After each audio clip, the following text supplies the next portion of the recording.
We're back with Therapy is Dope with Alicia and Laura. Just had We're back. I love how a every fun. intro is just slightly different we always have to sing the end. But you have a really good voice, so it works. Thank you. I'm our jingle, okay?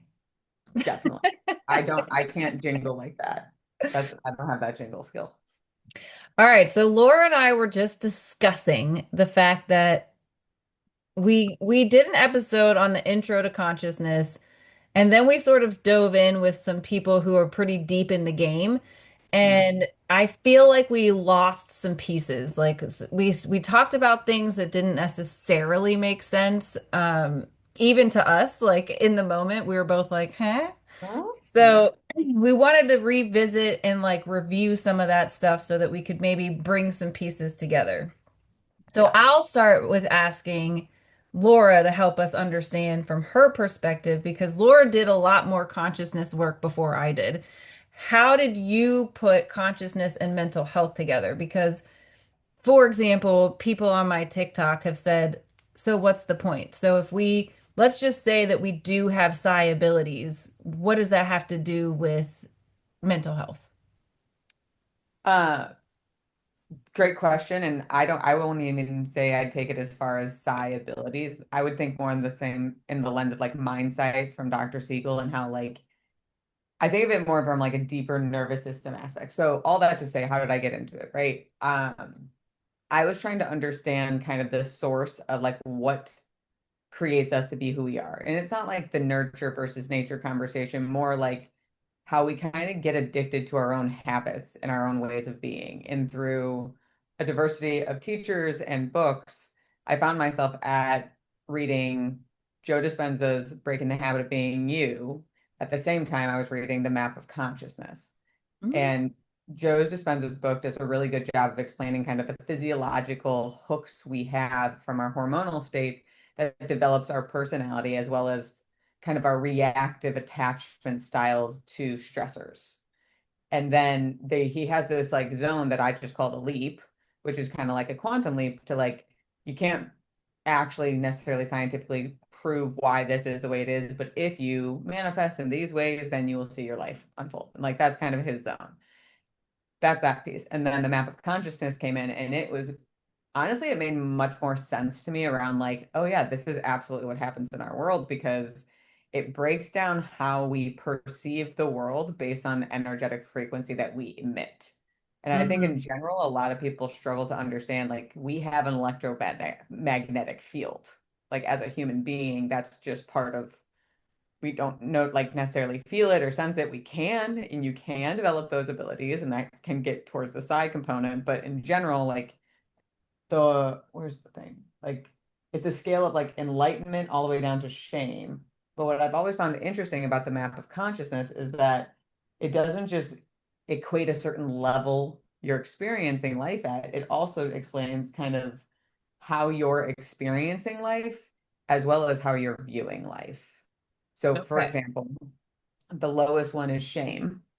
And when you're motivated by shame, you're feeling humiliated a lot and your view of life is just kind of like miserable, right? And that would make sense if you're like, I've experienced shame before.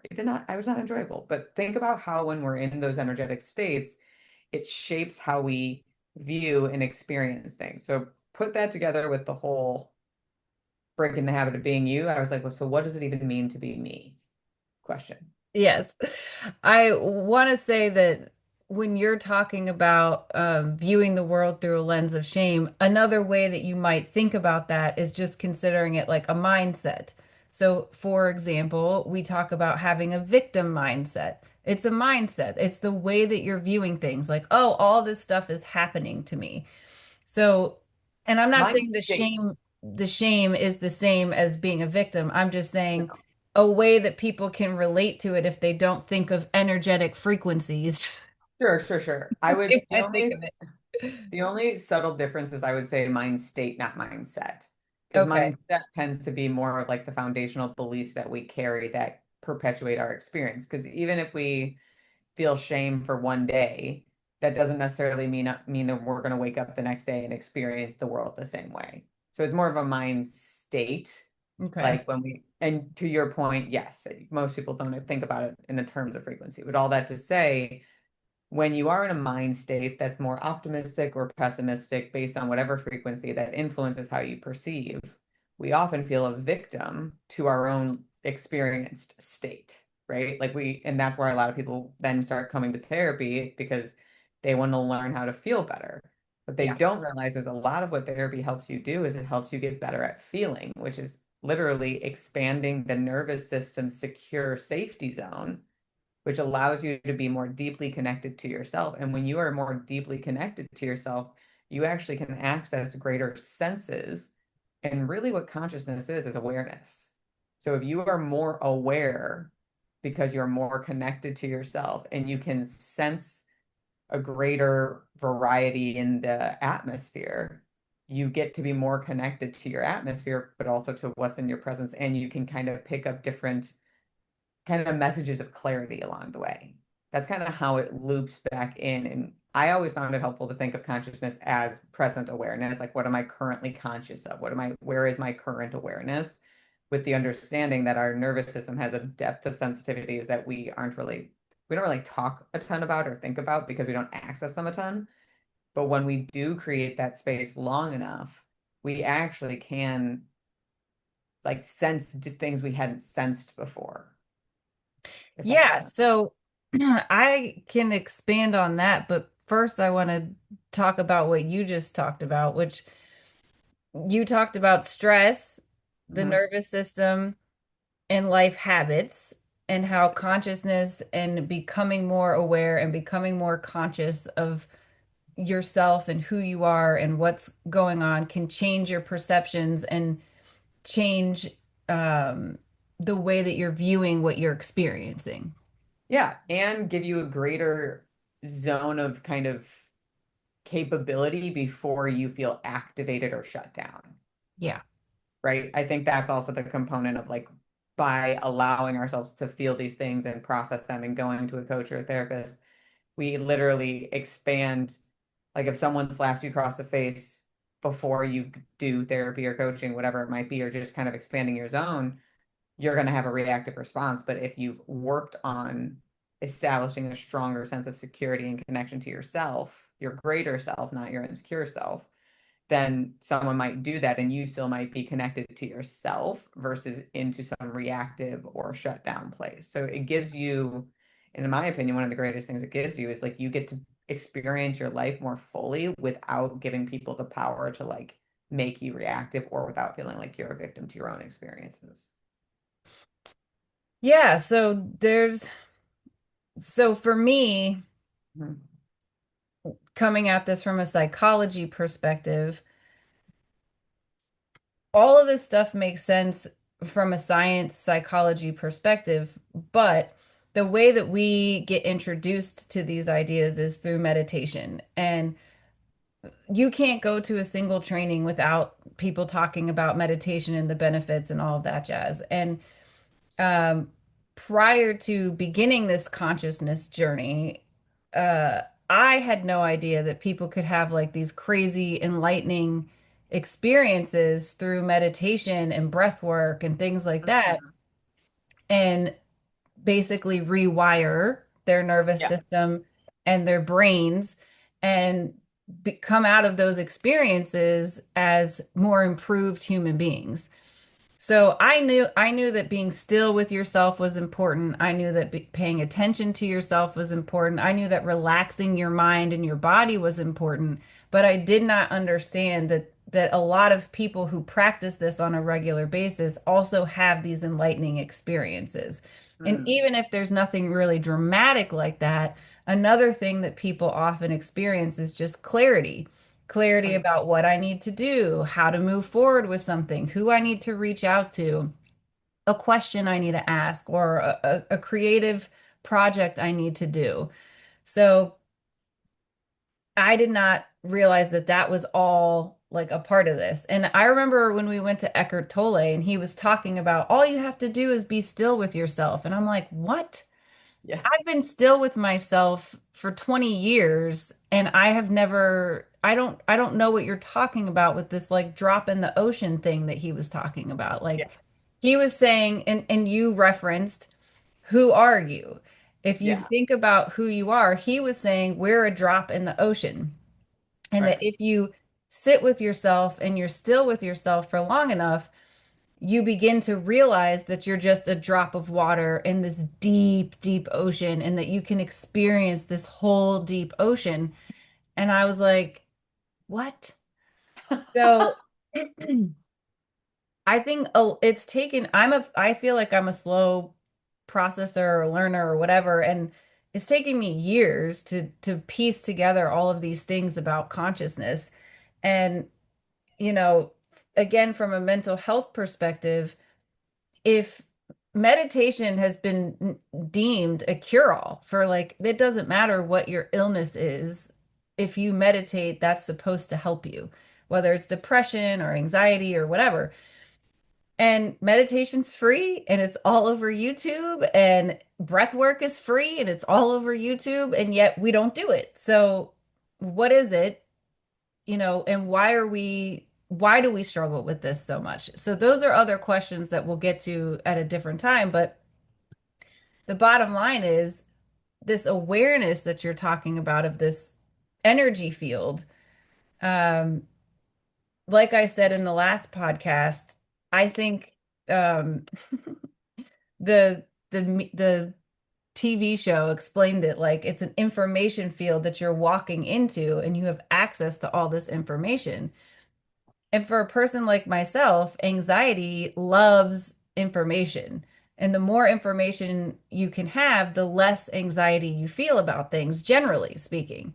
So if I'm afraid of flying, but I understand how the plane works and I understand what the pilot's saying and I understand the protocols and I understand the noises that I'm hearing on the plane and all of that stuff, now I can be less anxious on the plane because I understand you're saying we're good to go, you're saying there's turbulence, whatever. Um, if we have access to all this information, that could significantly reduce our anxiety and our symptomology. Go ahead. Yeah, So I don't disagree, but I think there's a really important component around learning that people misunderstand, and I misunderstood. What we're talking about is like you can watch a webinar, you can read a book, you can listen to it, you can consume knowledge in your brain. But the nervous system, which is the source of our stress, it learns through experience. So we can know that this is how the plane flies. And we can have everything we need to know about the plane. And to a degree, it can settle some components around the intensity of anxiety. I think it's just like a person to person thing. right. But in terms of like the actual physiological experience of being able to be still and calm and connected and grounded in yourself, partially because you do know that intellectually, this is where I feel like so much of the like learning gap is, and I call it integration all the time. Is like we can go to a therapist, we can watch the thing we're supposed to do, but our physiology is so adversarial almost in helping us get over that obstacle because it doesn't have the lived experience that it's safe or that it can do it. So we just experience friction and then we have our self-sabotaging patterns that ultimately talk us out of things. What would make me curious is if someone did a study about like reading how a plane flies. Let's say someone does that is their anxiety and they read about it and then they go into like a VR simulator and they are like taught how to like regulate their body through a VR simulator and then put on a plane, what would happen then? Because at least with the VR simulator, they're getting some component of nervous system kind of assimilation with the shakiness and the instability and the vision of it, because that was one of the things that I learned from the Breaking the Habit of Being You book is like when you're evolving your own personality or your own triggers, you need to understand what your physiology is going to go through, or you're going to keep thinking that you're doing it wrong. And we think that we're supposed to be uncomfortable. We're not. You're right. What you're describing is essentially like a form of exposure therapy, and exposure therapy is a recommended therapy for phobias. So you're on the path of psychology and treatment and all of those things. And for some people, you're right. For some people, information is enough, and for some people, they need the experience. And some people need the experience multiple times, and some people just need the experience once. So all of that is true as far as how human beings operate. And I was only referencing information from one standpoint. There's so much to that. It's like it's hard to even talk about it in a concise way because and you know this because we've been trying to talk about this for months now. Um, and it's so complex and complicated that it's hard to talk about. Um, but the point that I was getting at is sure, we could have access to, okay, I'll give an example along the lines of the plane. Uh, a person who was very in touch with their consciousness might have a feeling, I feel like this flight is going to be a good one. And so then they get on the plane, and now I don't have anxiety because I'm really trusting this feeling that I have. So that's what I was meaning about the information. We can plug into information, but it doesn't come to us from an analytical standpoint of like reading anything or having any sort of experience. It's just a feeling, it's just a knowing, it's an intuition It's an that energy. it's a Yeah. perception that we're experiencing. But I don't think it comes with, like you said, without understanding who we are and how all of this comes together. And again, all of that is super complicated. I mean, it is and it isn't. Like it is, but like I think that's why Eckhart goes so simple around like just be still. Like one of the biggest challenges that we face is like we ignore those signals. We Yes, we get a subtle feeling. And because it wasn't a thought that was backed by the history of whatever, we the ignore Roman that signal. Empire. Right. So like what is the value of consciousness? It's like y by staying aware and understanding how your body experiences moment to moment life. One, it helps you be more adaptable, but also I think of it like training for a race or something like that. So like, okay, if you want to, how will I not ignore those subtle signals? Because it's not that you're not getting them, it's that you don't realize they're there because you're not aware of yourself, you're not being conscious. And so it's like, okay, I'm going, and that's where a lot of the meditation stuff comes in of like, by just being still and diluting all the external noise, you start to notice what happens in your body. And the more you do that, you start to notice patterns of like, oh, okay, this typically means that, and this typically means that. Like, I can always tell when I'm feeling vulnerable about sharing something with someone, whether it's the content of what I'm sharing or who I'm sharing it with, because I always get this like tightness right in my chest. And I notice I do like a double inhale and I'm like, oh. And in my brain, I'm like, okay, I'm feeling vulnerable to share this. And that is something I've learned I have. Before I would just say what I was saying. And if I got a bad response, I was like, well, whatever story would tell me about vulnerability. Instead, now noticing that sense, recognizing what it is, I can actually do something different and be more considerate of myself, right? So it's it's simple in the sense of like you don't necessarily need to meditate. Yes, that is the fastest path, and people have a hard time meditating.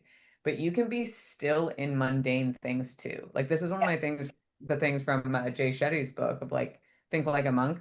When you're doing the dishes, rather than like rushing through do the dishes, notice your breath when you're doing the dishes. Notice how the water feels on your hands when you're doing the dishes, or the plate, or the cup. Like tune in to your senses and build the interoception system. And then that is literally like active meditation because you're being conscious in a moment where you can gather intel and help your body understand how to work with itself, Yeah. right? I think you're right. Everything you Am just I said, missing the point? Am I missing what you're trying to say? no, no. Okay. Like I said, there's so many layers to all of this that I'm glad it's going the way it's going. Okay. So what I was thinking about who you are and how complicated all of that is. You're perfectly right that it doesn't have to be complicated. It doesn't have to be 45 minutes of meditation every day. And everybody gets these feelings. And literally, if they just tune into those feelings, now we're starting to get somewhere. Yeah. Um, what I was talking about was Eckhart Tolle's analogy of the ocean. The water. So Yeah. as far as that's concerned, the operating theory, as I understand it, is that there is a source of consciousness and that we are all parts of that source of consciousness. Yeah. So every one of us are a drop in the ocean, and the ocean Mhm. could be considered the source. Yeah. Yes. We're all connected in this ocean to the source, to each other, Hmm. and to the depth of the ocean, as well as the surface level of what's happening, which Eckhart Tolle said that we tend to live on the surface level and we tend to see each wave as this big problem that we need to fix, when really if you kind of go beneath the wave, it's a Right. totally different experience. And Correct. that analogy makes a lot of sense if you think about consciousness in that way. Sure. But then it starts to get spiritual, and then it starts to feel like, wait a minute, is this new age? Like, what is this? At I least mean, that was my experience, I should say. call out for like your historical um and valid caution around religion, spirituality to make sure like you're not falsely going one way or being misled. And I mean, spiritual bypassing is a big thing in general around like a lot of what we're talking about. So like even having the word spirit in here, I think matters. How I understand it, and like the drop of water in the greater ocean is the universal consciousness, the one God, you decide what you're calling it, Yeah. is a place in the universe that kind of stores the electromagnetic consciousness of all souls. That is like a universal knowledge basis. And when we come into this earth, we choose to fulfill a soul's mission, be that to overcome something, to grow, to experience things, whatever. And then we forget intentionally by design that we are the drop of the water in that greater ocean, right? And the whole purpose of for the soul when they come here is to what like achieve their mission, navigate it, get as much experience as they can, grow as much as they can, and learn as much as they can. So then when they ultimately pass, whatever they bring back up to the greater universal consciousness is a like wealthy contribution, so to speak. And it, I mean, for centuries, people haven't figured out like where does the soul live, right? Like no one really knows that. When you say you're not sure if it's getting spiritual, what do you mean by that? Just so I know how you were thinking of spiritual. I mean, well, I'm gonna go a little cray cray for a Word. second. Okay. Um, First of all, talking about source or the universe or God immediately says religion and spiritual to me. So to me, those are the bells Okay. ringing like, okay, um, now we're getting spiritual. And the reality is, I don't think we can separate spirituality from mental health, physical health. I think Dr. Dan Siegel's work shows that. He Yeah. calls it energy, and there's many different ways that we can explain it, like frequency, like you were saying earlier. So I think there's a lot of different language that we could use to describe these things, to make ourselves feel more comfortable. But at the end of the day, I do think spirituality is an element that is important in all of this. And Yeah. that's why I work spirituality into all of my conversations with my clients. I mean, not every single conversation, but all They're of my great care. initial conversations. Sure. Um, and I don't care what people subscribe to either way. Like whatever, however it makes sense for you, That's what's important to me. I don't care how you put all your pieces together. Because you can look at it through the lens of Jesus. You can look at it through the lens of Muhammad. You know, you can look at it through multiple different Hinduism. Like it doesn't matter. You can Sure. still make it all make sense. So, anyway, that said, from my understanding, we know that we're living in a 3D reality. There's a speculation that other realities exist, and some of those realities have a greater understanding and perception of what's going on because they have access, they're closer to, I guess you could say, source.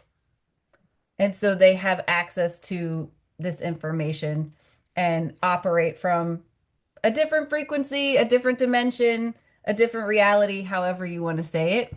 Hmm. What you're making a face though. What does the face mean?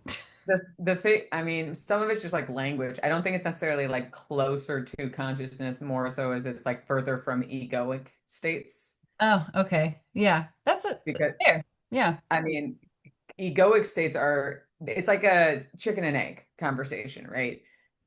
The further you get away from like the egoic components of what makes the human vessel hooked on our like one reality, Our it does make individual experience is very egoic. correct. So like the more you kind of detach from that, and I've even experienced this when I like went through like my transformation, like I saw how lifting one person up had a ripple effect and lifted everyone up. Yeah. So like a state of interconnectedness, like I had heard that, I had known that, but I didn't experience it yet. And it was the experience that actually confirmed, oh, this is like legit, not like I've just read about this and it could be real.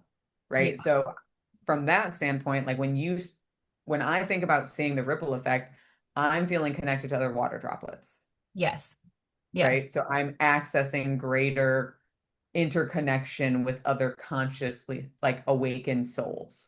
And the thing is, again, most of us are experiencing a feeling of connection with other people. Mhm. We just aren't attuning to it in the sense that I'm literally connected to you. Well, right. And like there's a difference between like connection as like, oh, we can talk about the same sports team and like a deeper level of energetic attunement that creates cohesion in the energy field that literally amplifies our shared signal because we've created a safe space to literally amplify our energy. Yeah.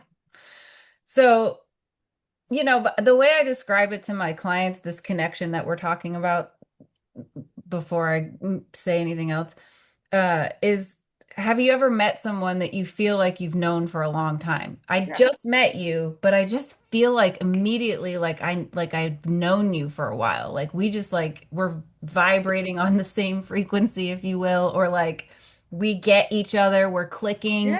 Yeah.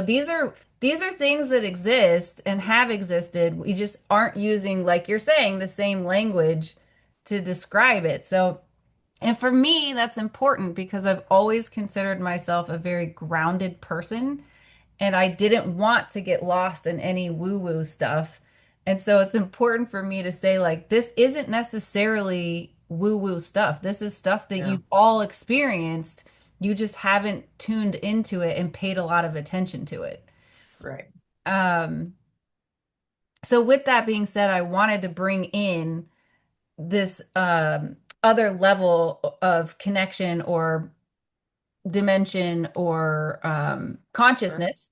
You could just call it another level of consciousness, uh, because people in the spiritual world talk about angels, and there's now a lot of talk about aliens, and I love to talk about aliens, and I love to talk about these kinds of things. And the way that it all plays in, at least from what I'm understanding thus far in my consciousness journey, is that it's all there. It's all real and it's all part of um I don't want to know if we should say elevating or if we should say existence. You know, either way, Mhm. I think it works, but um, there's yin and yang in life. So there's positive and negative, and then there's beings. There's extraterrestrial beings and there's spiritual beings, and all of it exists, and all of it is interacting with us. Yeah. So what I was writing down is a quote that I know you know is like a person's growth is directly tied to the level of truth they can accept about themselves, right? And I think that isn't just about themselves, it's about their world. So we're talking about language discrepancies across spirituality, religion, and consciousness, and how they're all trying to share similar sentiments around components. There's deviations, of course, but like at the core of the messaging, there's something greater. It's love. It's where your soul goes when you're gone. Which is another thing that consciousness isn't local, it doesn't live in the brain. Our No, brain it's is just the receiver. yeah. It's like I forget what I was listening to, but it was something about quantum physics and how they like put some type of tracker on someone's energy and they saw like the moment they die, it like lightning speed. They couldn't even track it. They like found like they had got the data like 3 days later, and it was like millennia's away or something like that. It was like I don't remember the exact stat, but I remember it blowing my mind. All that to say, like a person's growth is directly tied to the level of truth they can accept, period, about themselves, about how the world works, about what's out there. Whether we like it or not, aliens, angels, else is out there, the fact that it's unknown naturally creates the fear component in the egoic self, right? So Yeah. people stay detached and we feel like like I still think we have a fucked up way of protecting people. We think protecting is like keeping things from people and it's Yeah. not. Yeah. Like it makes us feel lied to is what it does. But like we don't think people can handle the truth, be that in a smaller sense in an interpersonal like experience or in the bigger sense. So we withhold that to try and maintain a sense of control over everything. And then we aren't willing to see potential truths about ourselves or about the world because we don't know how to handle that and how that works with our identity. And that's what kind of puts us back into the egoic states that keep us kind of in that single droplet versus connecting more back into the ocean. So I think honestly the biggest challenge, and I think this is where coaching and therapy are both extremely valuable, even meditation, is understanding the difference between egoic states and consciousness. And like being able to not just know when you're in one versus the other, but understand like the archetype of it, the system of it, like what's going on and how you're experiencing it. I have a great example. I've been trying to pay more attention to myself, and, I already thought that I paid great attention to myself. It's been a whole different experience. But what I'm noticing, okay, and this is, I think, a perfect example. I have passed exits while I'm driving because I get in my head so strongly that I'm truly not present. I'm not paying attention to what's happening on the road. I'm not paying attention to where I'm supposed to be going or what my current mission is. I am, who knows what the hell I'm thinking about. Everything, the past, the future, um, everything except the present moment. And I realized I'm like that a lot. So Mm, that's me living in my egoic state. That's me living in my individual experience and living in my head instead of the present moment. And when I'm able to step into the present moment more often, it is so much more peaceful. And I know everybody says that, and it's so annoying. It's so annoying that everybody says that. But the truth is, most of the time in the present moment, it is just neutral and peaceful. 100%. And I think like to kind of wrap our things up, I think that's what consciousness kind of does is it gives us access to peace, not just in the present moment, but it adds so much new context to Yes. like our emotions, right? Like that when you get in your head, what you're describing, you are trying to process mentally an emotion that's been brought to the surface, right? And so like you're mentally spinning and that's not peace. Part of what being present and being conscious and aware in the moment does is it gives you the ability to actually question those thoughts. Why, like I remember I had this last week, like why do I have a problem being sad? Mm, Like it's a healthy experience. Like why am I resisting this energy right now? And I would never ask that question if I wasn't present. But when I actually asked it, I thought about like why I was feeling sad. And I was like, no, I care about that person. Like I want to feel sad when they're distressed. That doesn't mean I'm picking it up for them. It's not going to ruin the rest of my day, but like that's healthy. And then I was like, so just do your life and be sad. yeah. But like none of that would have been possible if I wasn't present and aware. So not only does it add more context to who you are and how you experience life, but it also helps you build that capacity and question so much of the bullshit that we were spewed at about like what's okay and what's not okay to actually determine like who you are, what's real in your life, and how you want to live.